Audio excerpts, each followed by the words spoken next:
لو أنزلنا هذا القرآن على جبل لرأيته خاشعا متصدعا من خشية الله. وتلك الأمثال نضربها للناس لعلهم يتفكرون. الحمد لله والصلاة والسلام على رسول الله وعلى آله وصحبه ومن والاه. السلام عليكم ورحمة الله. برزان خوش حالم لواني 294 لوانا كاين تفسير القرآن بيروز بما خزمتان ومن بس رزامن دي خواهي قولي وهيوادان اوي آزي السودي لور بقرن. أعوذ بالله من الشيطان الرجيم. بسم الله الرحمن الرحيم. ما كان الله ليذر المؤمنين على ما أنتم عليه حتى يميز الخبيث من الطيب وما كان الله ليطلعكم على الغيب ولكن الله يجتبي من رسله من يشاء فآمنوا بالله ورسله وإن تؤمنوا وتتقوا فلكم أجر عظيم. بەڕێ خۆشەویستان هەر لە سیاقی و ئاتانی کە خوای گەورە باز لە غەزوەی ئوحود دەکا دەفەرمی ما كان الله ليذر المؤمنين على ما أنتم عليه.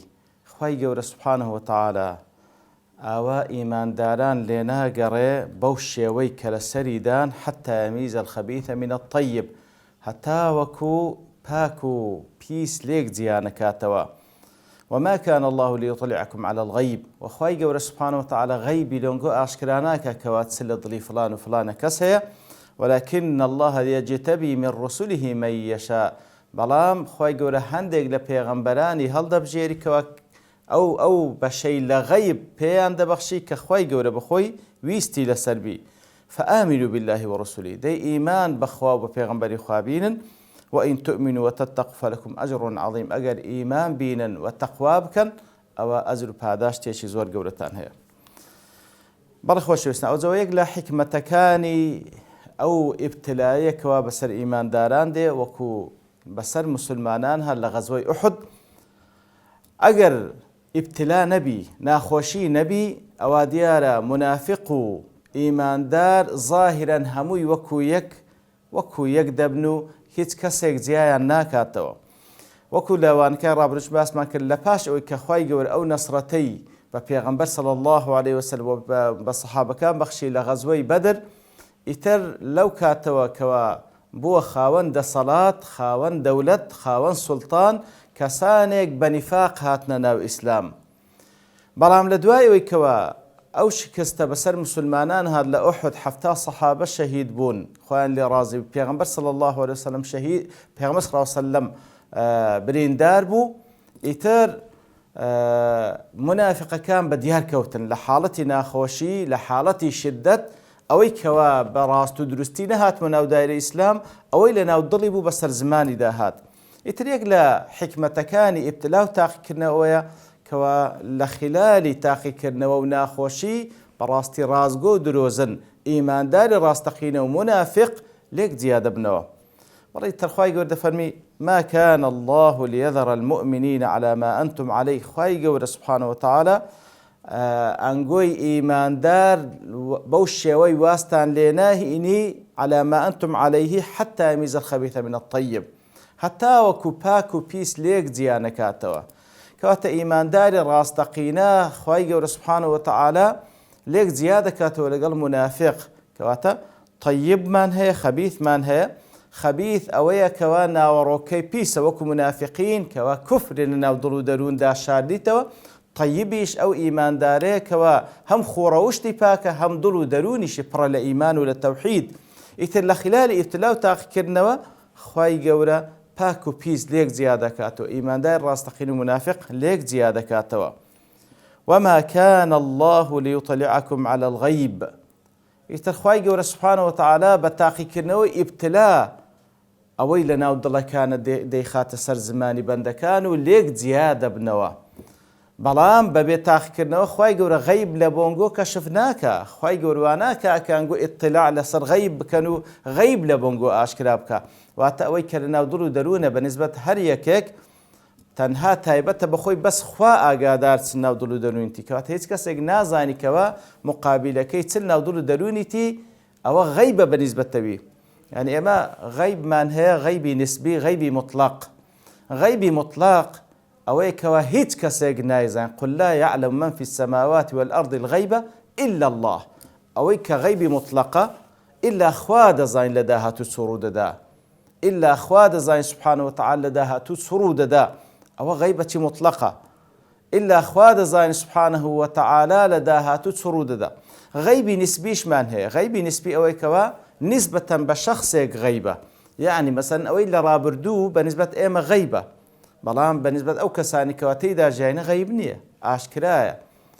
و هەروها بەنسبەت ئەو جێگای کە هەر کەسێک تێدا دەژیێ ئەو بەنسبەتەوەی ئاشکرایە چ لێرە ڕوودەدا، بەڵام لە دەرەوەی ئێرە خەڵکانێک نازان چ لێرە ڕوودەداتن کەواتە بەنسبەتەوانیش غەیبەکی نسبیە.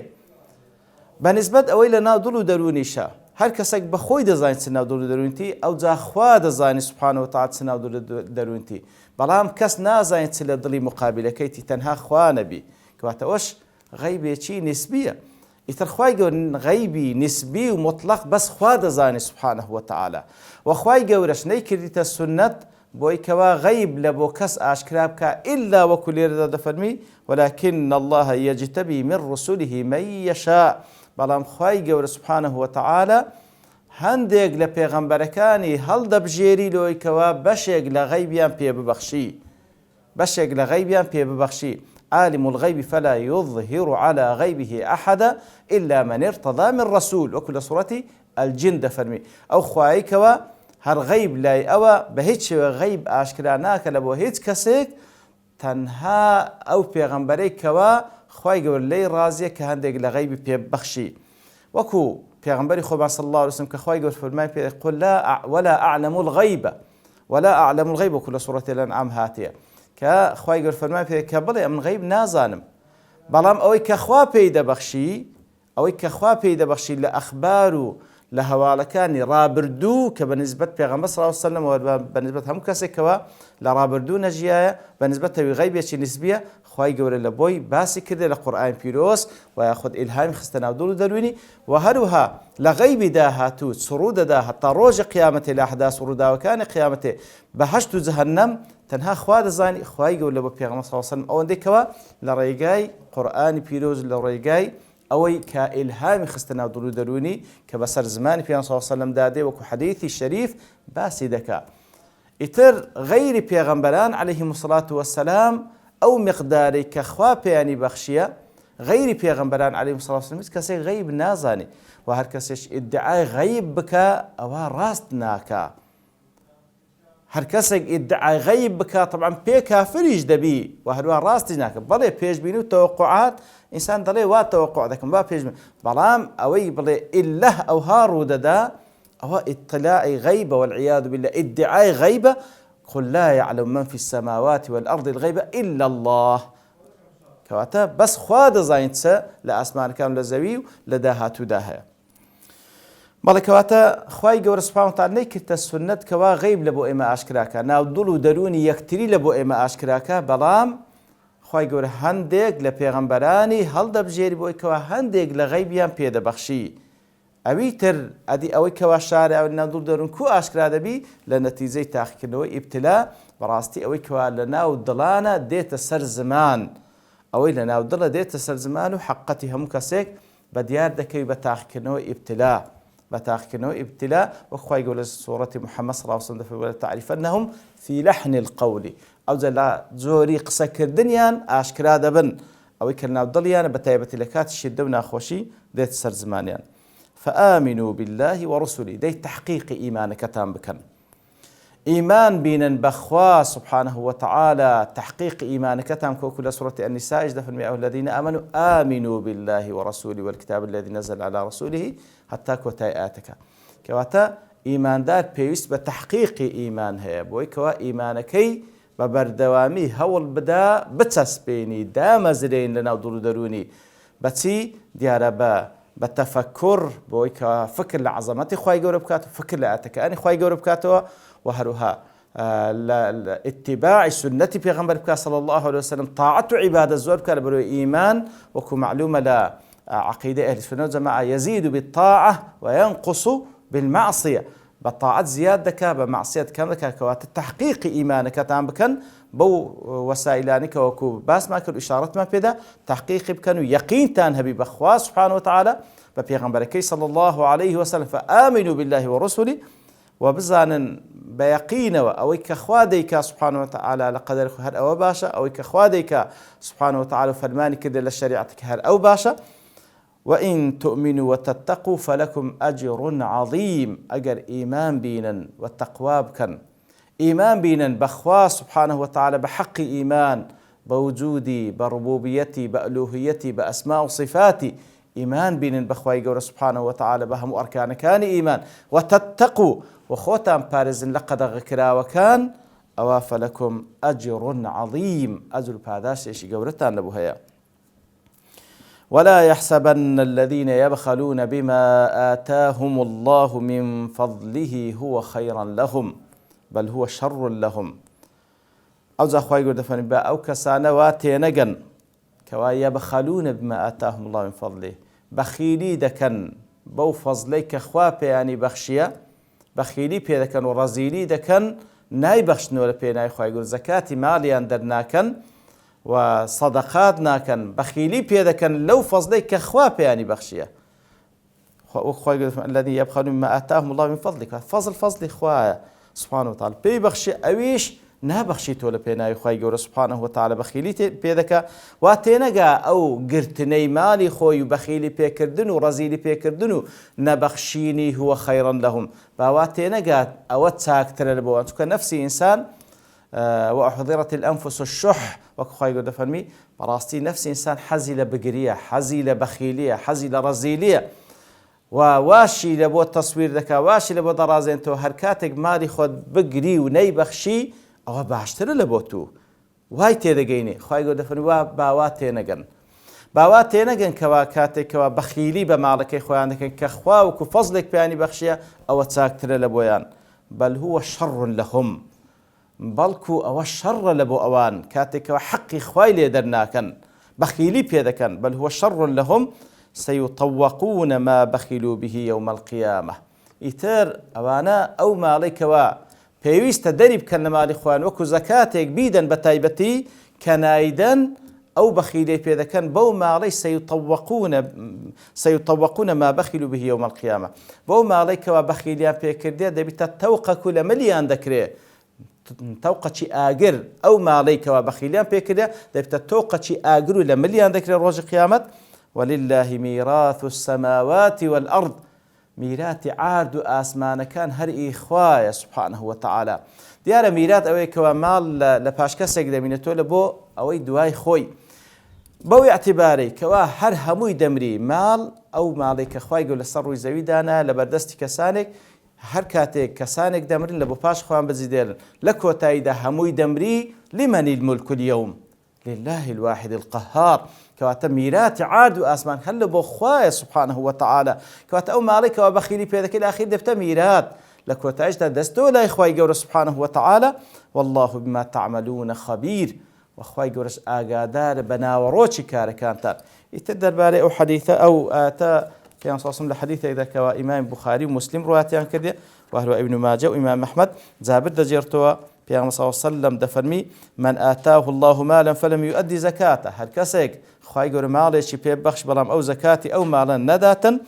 مثل له يوم القيامة شجاعا أقرع له زبيبتان روج قيامته او مالي كوا او بخيلي بي كردي و ني بخشي و زكاتي مالكي در نكردي او مالي ديت سر شكلي شجاعا أقرع شجاع واتا مارچي نيرا أقرع او كوا سري أو ماري روتايتوا كبلغي لسر أو كجهراوية زور جهراوية أو مارا له زبيبتان دو نشاني لسر تساوكاني هي أوش نشاني زوري جهراوية كي كزور جهراوية يتبع صاحبه حيث ما ذهب سبحان الله إتل روج قيامتي أو مالك وادي تسر شكلي أو مارا ترسنا كزور جهراوية بەدوای خاوەنەکەی دادەڕواتن هەرچێن لە بۆچێن دەرێ دەڕوا و بەدواوی دادەڕوا فاتحا فاه دەوی کردیتەوە و بەرەو ئەو کەسە دەڕواتن وهو يفر منه ئەوش لەبەر دەستی ڕادەکە فيقول ويلك ما أنت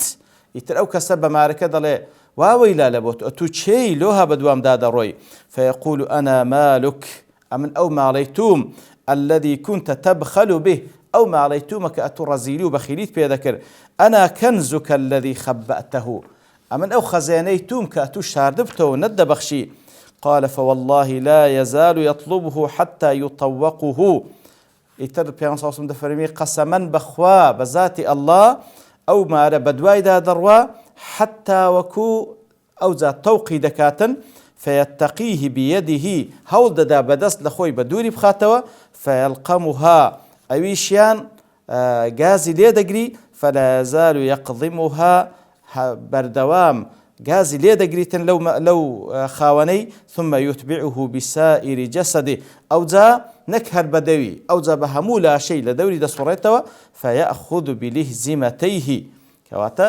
ئەوجا دەفەرمی دوو لای لێوی ئەو کەسە دەگریتن و دەیگەزی ثم ئەوجا دەفەرمیتن ثم يتبعه بسائر جسده فيأخذ بلهزمتيه يعني بشدقيه حتى يقضى بين العباد بەو شێوەی ئەو مارە پێی وەدەدا و لەسار دەوری دەسوڕێ حتى يقضى بين العباد حتى خوای گەورە قەزاوەت دەکات لە نێوان بەندەکانی لە ساحەی مەحشەر ئەوە حاڵی ئەو کەسەیەکەوە کە زەکات نادا ئەوجا پێغەمبەر صلی الله علیه و سلم ئەو ئاتەی خوێندەوە کە ئێستا ئێمە لە خزمەتی داین ئیتر دیارە بەخیلی ئەوە کەسێکەوە ماڵی خۆی زەکاتەکەی دەرناکە و بەخیلی پێ دەکات ئەوە عاقبەتەکەیتی وا تێنەگا خەیرە لە بۆی بەڵکو ئەوە شەڕە لە بۆوی خوا پەنامان بداتن تر لە خوای گەورە دەپاڕینەوە لەو کەسانە بین کە ئاتەکانی خوای گەورە دەخینینەوە بە کامیلی یەقینەوە یەقینمان پێدێ و کاری پێ دەکەین و لە خوای گەورە دەپاڕین لێمانی قبول بکە وصلى الله وسلم على نبينا محمد وعلى آله وصحبه أجمعين وآخر دعوانا الحمد لله رب العالمين لو أنزلنا هذا القرآن على جبل لرأيته خاشعا متصدعا من خشية الله وتلك الأمثال نضربها للناس لعلهم يتفكرون